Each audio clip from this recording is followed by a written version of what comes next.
Reka tubahe mwiriwe tubaha n'ikaze bakunzi b'ikiganiro umuntu muzima. Dushima n'Imana yo yongeye kuduha akaryo kugira ngo tukomeze kuganira kandi twigishanye. Gutyo amagara yacu akomeze kumererwa neza. Uwo muri kumwe rero kuri no mugoroba ni Jean Bosco Nduwimana. Nijewe tugiye kubana muri wa mwanya w'iminota 30.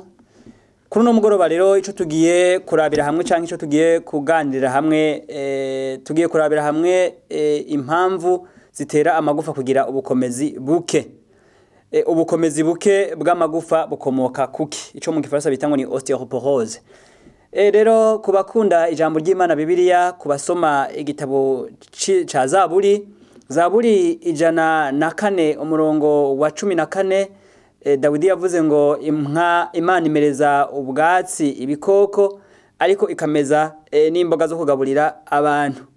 Vyumvikana ko umubiri w'umuntu kugira ngo ukomeze kubungabungwa ukomeze no kubaho, Imana yararemye ibyo kuwutunga. Zaburi 139 umurongo wa 14 na 15 ho haranditse ngo ndagushimira yuko naremwe uburyo buteye ubwoba butangaje. Ibikorwa byawe nibitangaza kandi ivyo umutima wanje urabizi neza. Ndagushimira yuko naremwe mu buryo buteye ubwoba butangaje. Ibikorwa byawe umutima wanje urabizi kandi ivyo nibitangaza. Haranditse ngo urukanka rw'umubiri wanje ntiwaruhishwa, hamwe naremerwa mu mpisho, hamwe naremesherezwa ubwenge ibwina mu isi.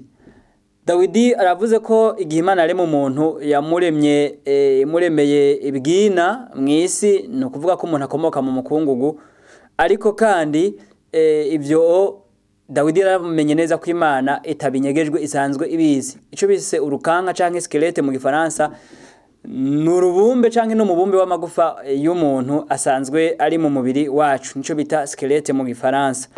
Rero ayo magufa abashakashatsi berekana ko atanganya uburebure, atanganya n'ubukomezi, ariko yose hamwe akaba ari amagufa 206. None ubukomezi bwayo bwo bukomoka kuki? Canke ukudakomera kwayo canke gukomera guke kwayo bikomoka byo kuki?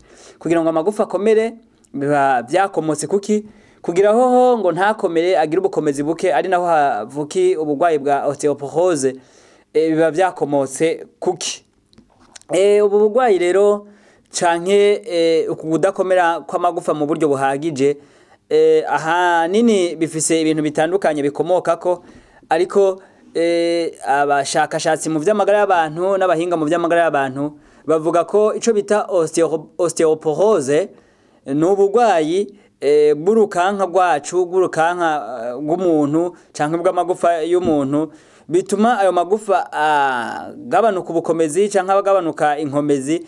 Ivyo bigakurikirwa nuko umuntu ashobora kuvunika vyoroshe, bigakurikirwa nuko umuntu ashobora gukenyuka, umuntu akavunika nk'igufa ryo ko mu kuguru canke mwitako canke mu kuboko canke handi hatandukanye canke uruti rw'umugongo, bitewe nuko amagufa ari muri izo ngingo, haba mu kuguru, mu kuboko, mu ruti rw'umugongo, ari amagufa adakomeye, aba ari amagufa ubukomezi bwayo bwagabanutse bikomotse ku bitandukanye.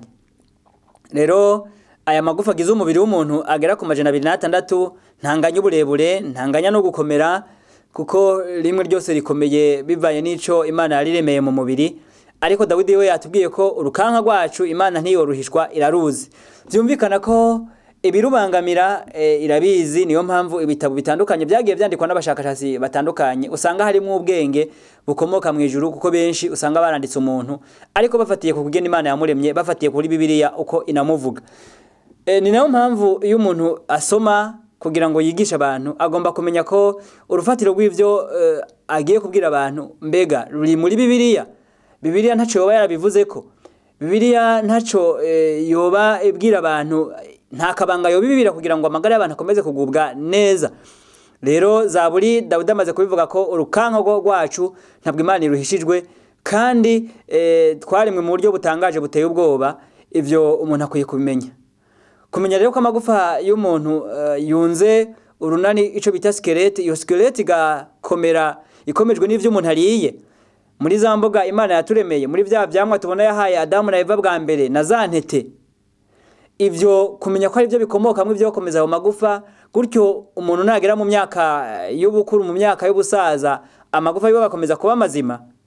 Ivyo nta handi umuntu yobimenya atabanje kumenya ibitangaza vy'Imana, atabanje kumenya urukundo rw'Imana, atabanje kumenya nuko umubiri wiwe Imana yawubasi ukuye mu ivu, kandi nibigomba kuwukomeza, bigomba kuwuvamwo.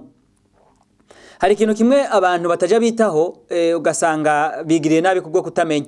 Ubundi Bibiliya yatubwira ngo umuntu Imana yamukuye mu mukungugu, uwo mukungugu irawubumba, ikimuhumekeramo ngo umuntu aca bufise ubugingo. Niba Imana yarakuye umuntu mu ivu, vyumvikana ko nibigomba gukomeza uwo muntu bibitswe muri iryo vu. Niyo mpamvu iyo turya niyo tunywa, tukarya indya zakomotse mu vyavuye mu ivu, tukanywa ibinyobwa vyakomotse ku vyarimwe mu ivu, nta kindi tuba tugomba gukora nico bita restauration y'ingingo z'umubiri, no kugira ngo ingingo tuzinagure, kuko umubiri wacu nibiwugize vyose bikomoka muri iryo vu. Yaba amagufa agizwe n'ibiva mu ivu, yaba ibinyita, inyama zitandukanye n'imitsi itandukanye n'ubwonko, byose bigizwe n'ibiva mu ivu. Ubu bugwayi rero bita osteoporose nabwo n'ubugwayi bufata amagufa yacu. Ayo magufa bumbwe n'ibyavuye mu ivu, bukomoka kuki? Nibiki bitandukanye bishobora kuba intandaro y'ubu bugwayi. Ubwa mbere, ubushakashatsi butwereka ko bukomoka ku bintu bitandukanye. Hari ibintu bigera nko kuri 5 bishobora gutuma umuntu nagera nko mu myaka kuva ku 45 kuduga ashobora kuzogira iki kibazo cyo kudakomera kw'amagufa, ariko bikomotse ko mu gukura kwiwe hari ibyagiye birakogwa nabi, nkumbure bitewe no kutamenya canke bitewe no kwirengagiza ivyo yarazi byari kumugirira neza. Umushakashatsi mu by'amagara y'abantu yitwa Roger Pamplona, akaba n'umwanditsi, akaba n'umuvuzi mu bijanye no kuvura ibihimba bijanye no kunoza indya byo bita système digestif canke appareil digestif. Mu gitabo ciwe yise Croquer la vie, yaranditse aravuga ko umuntu ashobora kugira ikibazo ca osteoporose bwa mbere bikomotse ku gufungura indema mubiri nyinshi. Ubundi amagufa y'umuntu abumbwe n'ivyunyunyu bigera kuri 3. Ica mbere ni calcium, ica kabiri ni phosphore. Calcium na phosphore nivyo bikuru, nivyo byinshi, ariko harimo n'icunyunyu ca magnesium. Ivyo vyunyunyu bigera kuri 3 nivyo bibumvye umubumbe w'amagufa yacu hamwe n'amenyo. Aya magufa rero kugira ngo akomere akeneye ivyo vyunyunyu 3 ahakuru, ariko ivyo vyunyunyu 3 navyo kugira ngo byinjire mu mubiri neza hari ico bisaba. Ubundi umubiri w'umuntu ukenera ibyo bita ndema mubiri canke abafaransa bavyita ngo ni proteine, ariko iyo proteine umubiri w'umuntu ukenera ni proteine ikomoka ku bimera gusumba ikomoka ku bitungo, iyo bita proteine animale. Impamvu proteine ikomoka ku bimera niyo nziza itaremera umubiri, niyo nziza itaremera amagufa, kuko kugira ngo umubiri wacu wiyinjizemwo calcium urura ruto rushobore kuyikwega, bisaba ko umubiri w'umuntu uburimwo proteine canke ndema mubiri ikomoka ku bimera gusumba ikomoka ku bikoko. Rero impamvu ishobora gutuma umuntu azogera mu myaka 45 kuduga akagira ikibazo ca osteoporose canke ikibazo cyo kugira amagufa adakomeye, nuko abarakoresheje proteine animale cyane, abarakoresheje ndema mubiri zikomoka ku bikoko.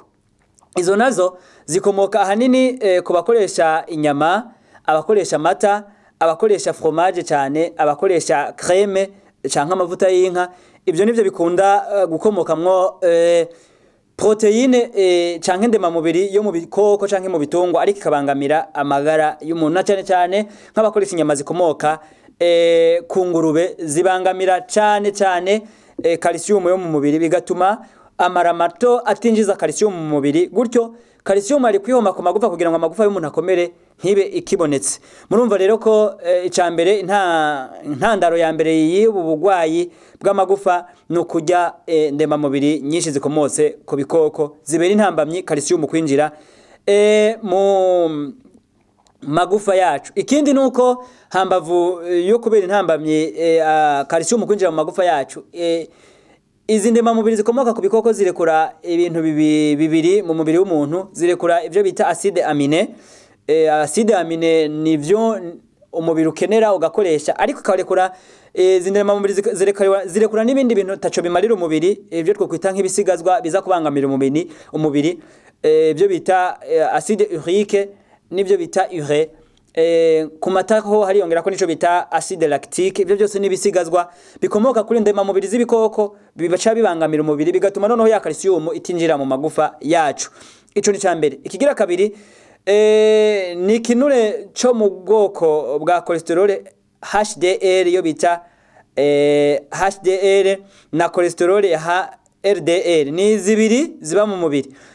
Ikinure cha cholesterol ya HDL na LDL byose biri mu mubiri, ariko icyo umubiri ukenera ni kibita HDL, no kuvuga high density lipoprotein mu Cyongereza. Ikibita LDL, low density lipoprotein mu Cyongereza, nico kidakenegwa, kandi aho gikomoka ahanini ni mu binure bikomoka ku bikoko. Ikibita low density lipoprotein ni kinure kitari ciza, ico bita mauvais cholesterol mu Gifaransa, gikomoka ku bikoko, mu mata, mu nyama, naco nyene kikabangamira calcium yacu mu maraso yacu. Murumva ko hambavu ya ndema mubiri ni kinure naco ntabwo ari ciziyo gikomotse ku bikoko, kuko gitanga ibyo bita graisse saturée mu mubiri w'umuntu. Iyo graisse saturée nayo ikomoka kuri regime animale cyangwa imfungurwa zikomotse ku bikoko. Icya gatatu gituma umuntu ashobora kuzogira ubugwayi bita osteoporose ni ukubura vitamine D. Iyi nayo ni kinure kiba mu mubiri w'umuntu, ico bita ergosterol nayo ikaba mu mubiri w'umuntu.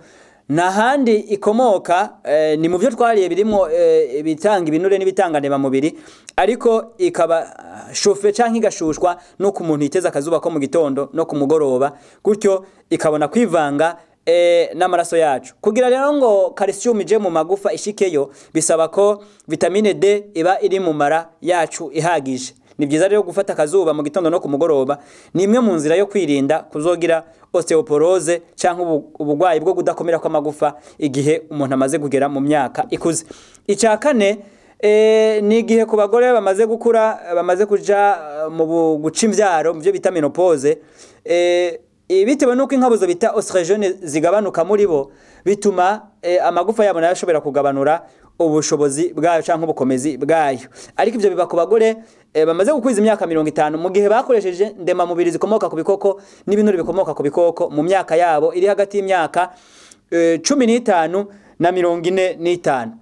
Iyo abantu bakoresha ibyo binure n'izo ndema mubiri, nta nkeka iyo bageze ku myaka 50 kuduga bashobora kugabanuka zo bita hormone za estrogene cyangwa inkabuzo za estrogene ishobora kugabanuka bigatuma bagira ikibazo c'amagufa.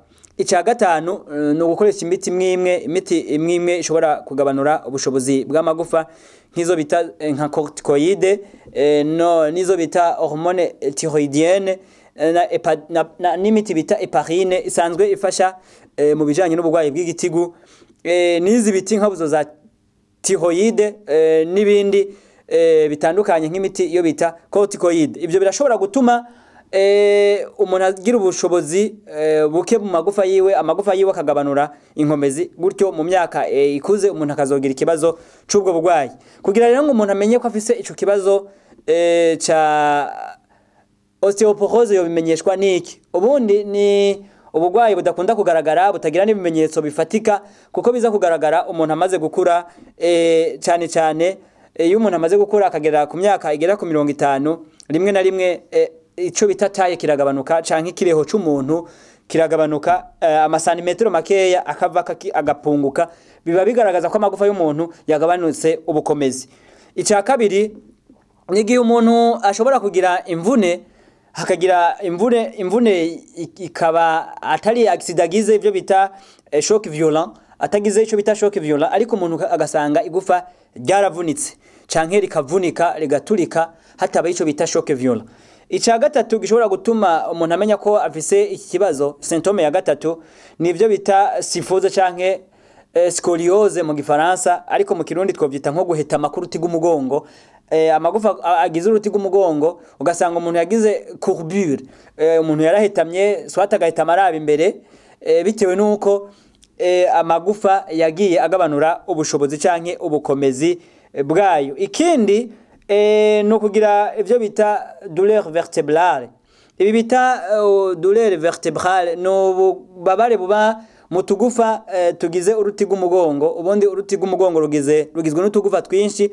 Utwo tugufa batwita vertebre, tugafatanywa n'ibindi bintu biba hagati muri utwo tugufa. Utwo tugufa rero iyo umuntu amaze kugira mu myaka ikuze, yarakoresheje ndema mubiri nyinshi zikomoka ku bikoko, yarakoresheje n'ibinure byinshi bikomoka ku bikoko, bishobora kuba intandaro yo kugira ico bita osteoporose, noneho umuntu akamana ububabare muri utwo tugufa. Ivyo nivyo bimenyetso bikunze kugaragara ku muntu afise ico kibazo, no kugira perte de taille, taille kagabanuka, hakaba ico bita fracture en dehors d'un choc violent, no kuvuga umuntu agashobora kuvunika igufa ataguye, atagize agisida, igufa ligaturika likavunika. Ikindi nico bita sifose canke scoliose, no kuvuga guhetama uruti rw'umugongo, hamwe no kugira ububabare muri urwo ruti rw'umugongo, bituma umuntu ashobora kubangamirwa. Rero murumva ko aya magufa yacu nubwo umuntu akiri muto adashobora kubibona, ariko ko umuntu akoresha ibintu nk'ibi bikomotse ku binure byinshi, bikomotse mu bikoko birimwo ibinure byinshi, bishobora kumubangamira. Ikindi gishobora kubangama ni isukari. Isukari nayo nyene iyikomotse mu mahinguriro, isukari maze guhingurwa igakugwamwo ivyunyunyu vyayo, igakugwamwo n'ibintu byinshi birimwo mu bikaju, bituma iyo umuntu ayikoresha nayo nyene ishobora kubangamira icyunyunyu ca calcium na vitamine C ntivyinjire neza mu maraso yacu. Iyi sukari rero ikomotse mu mahinguriro, uyisanga mu magato, uyisanga mu bintu byo muri patisserie bitandukanye, bishobora kubangamira umuntu, na cane cane ku bantu bafungura amagato, amashokora, ibitumbura yashizwemwo, imikate yashizwemwo n'ibindi. Si vyiza rero kwibanda kuyifungura, ahubwo abantu baba bakwiye kwimenyereza gukoresha ibimera, isukari ikomoka ku bimera, kuko niyo nziza mu vyamwa canke iyo mu buki. Mu ntete habamwe yo bita amidon nziza, mu vyamwa habamwe yo bita glycose nziza, za fructose n'izindi, za maltose yo mu ntete. Izo nizo sukari nziza umubiri wacu ukenera, ugakoresha ku rugero rwiza, bigatuma umuntu atabangamirwa. Rero kugira ngo umuntu ubugwayi abwirinde, kuko ntabwo bugira umuti, ntitwavuga ngo barafise umuti iyo bumaze gufata umuntu, ariko hari impanuro nziza abahinga mu by'amagara y'abantu bagira umuntu, kugira ngo umuntu ntazagire iki kibazo amaze kugera mu myaka ikuze. Ubushakashatsi bwerekana ko abantu babangamirwa cyane n'abagore gusumba abagabo. Abantu b'igitsina gore nibo babangamirwa. Sinzi nkumbure kubera ko Bibiri tugira ko ari imbombovu, umubiri wabo ntabwo ukomeye cyo kimwe n'uwo bagabo, n'ibikorwa bakora ntabwo bingana n'ivy'abagabo, bigatuma imibiri yabo idakora cyane cyo kimwe n'iy'abagabo ngo ikomere. Hambavaho tuzi ko bafise ingingo zabo zidakomeye cyane cyo kimwe n'iz'abagabo, kuko biranagaragara uburyo bakora ko imibiri yabo idakomeye cyo kimwe n'iy'abagabo. Rero ngo barabangamirwa na osteoporose gusumba abagabo. Kandi osteoporose yo iyo ibaye mu mubiri w'umuntu kuva ku myaka mito, nivyo iyo bimaze kugaragara bivyara ico bita osteomalacie, bwo n'ubugwayi buba mu mubiri mu magufa y'umuntu, hakaba ico bita ramollissement, amagufa akagabanuka ubukomezi, akagabanuka ubushobozi, akabungwa, akavunguka, bikomotse kuri ico bita osteoporose yo yabaye mu mubiri w'umuntu. Rero inama abahinga batugira, bazigira abagabo n'abagore bose, bazigira inkumi n'imisore bakiri bato batarashika kuri iyo myaka yo hejuru, batarashika ku myaka 50, bakiri munsi y'imyaka 35 canke bakiri munsi y'imyaka 45, nibo bagirwa izi nama kugira ngo birinde gutyo babone kubungabunga amagara yabo. Ubwa mbere nukugabanura canke guheba burundu gukoresha ibinure bikomotse ku bikoko, izo bita graisse animale.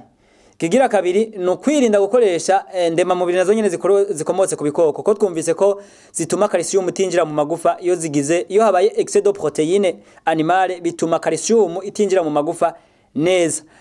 Nivyo ndema mubiri nizo zituma calcium yihoma ku magufa, ico bita collagene. Ariko izi ndema mubiri zituma calcium yihoma ku mavuta ku magufa ni ndema mubiri zo mu bimera izo bita proteine vegetale zikomoka mu vyema, zikomoka muri soya, zikomoka mu biharage, zikomoka mu bushaza, zikomoka mu ngano, mu bigori, mu muceri. Izo nizo ndema mubiri nziza zituma ico bita collagene, no kuvuga calcium ishobora kwihoma ku magufa yacu. Inama rero ya mbere tugirwa no guhagarika ibinure bikomoka ku bikoko hamwe na ndema mubiri zikomoka ku bikoko. Ica kabiri no guhagarika ku bantu bafima banywa itabi, bagahagarika gutumura itabi, bakanahagarika gukoresha alcool. Cyo ni ikindi. Alcool nayo ituma ivyunyunyu n'amavitamine bitashika mu maraso yacu bitewe nuko alcool irabangamira ivyunyunyu n'amavitamine, bigatuma noneho vya vyunyunyu vya calcium na phosphore na magnesium bigize amagufa byinjira mu maraso yacu bifashijwemo na vitamine D hamwe na vitamine yo mu mugwi ya C. Yo umuntu anywa alcool nyinshi, amarikeur n'ibindi biboneka mu alcool nyinshi bituma umuntu abari ko arigira nabi bya vyunyunyu ntibyinjire mu magufa, gutyo amagufa yacu ntakomere. Rero ngo ni byiza guhagarika alcool hamwe n'itabi. Itabi naryo ririmo ico bita nicotine. Iyi nicotine nayo na caffeine mbere iragaragaramwe mu mababi y'itabi, n'uburozi bushobora kubangamira umubiri w'umuntu, bukanunuza ivyunyunyu, bukamununuza n'amavitamine, bigatuma ivyunyunyu n'amavitamine bidashika mu mubiri, gutya amagufa yacu n'izindi ngingo z'umubiri zikasinzikarira kubwo kutaronka ivyo vyunyunyu n'amavitamine. Rero ngo ni byiza guhagarika itabi naryo ku bantu bafima, na cane cane nk'abantu bafima bakiri bato baba bigira nabi gusumba abafima bakuze canke abatumura itabi bakuze. Ikindi no kuraba ivyo bita apport régulier ya calcium na vitamine D. Calcium rero iboneka mu vyamwa, iboneka mu vyamwa bitandukanye, ikaboneka mu binyantete bitandukanye, ikaboneka mu mboga, ikaboneka mu binyamiteze zo bita legumineuse, ikaboneka no mu binyamavuta zo bita ama oléagineux nka sesame, iboneka mu mavuta y'ibihoke, iboneka kandi mu vyema, muri amande, muri noix de coco, iboneka mu bitandukanye bishobora gufasha umubiri wacu. Rero murumva ko kugira umuntu ngo aronke iyo calcium ihagije, na phosphore iboneka muri ivyo, kuko urugero rwa phosphore n'urwa calcium mu maraso bigomba kuba bingana kugira ngo amagufa yacu akomere, hamwe na vitamine yo mu mugwi wa D. Yo twumvise ko ari kinure gikomoka ku bitanga amavuta bitandukanye, harimo za avoka, harimo kubashobora kuronka amavuta ya elayo, harimo amavuta y'amamesa, harimo amavuta y'ibihoke, harimo kandi ibindi bitandukanye bitanga amavuta, n'ivyema navyo bitanga amavuta, bivamwo iyi vitamine yo mu mugwi wa D nziza, ikinjira mu mubiri noneho ikibika mu rukoba rwacu. Urukoba rwacu yo twiteza akazuba ruraheza rukayirekura, ikivanga n'amaraso, ikabona kuja mu ruraruto rugashobora kuyifata rukayinjiza mu maraso kugira ngo ize kwivanga na calcium ibone kwihoma ku magufa. Icanyuma no kugira ico bita exercice physique canke imyimenyerezo ngorora mubiri. Ngwizi nama tugirwa n'abahinga mu vy'amagara kugira ngo amagufa yacu aba yakomeye, gutyo umuntu nagera mu myaka 50 kuduga azokome afise amagufa akomeye nkayo mujene. Mureke Imana ibitubashishe kandi duhe gukurikiza izi nama, gutyo tugira amagara meza mu izina rya Yesu.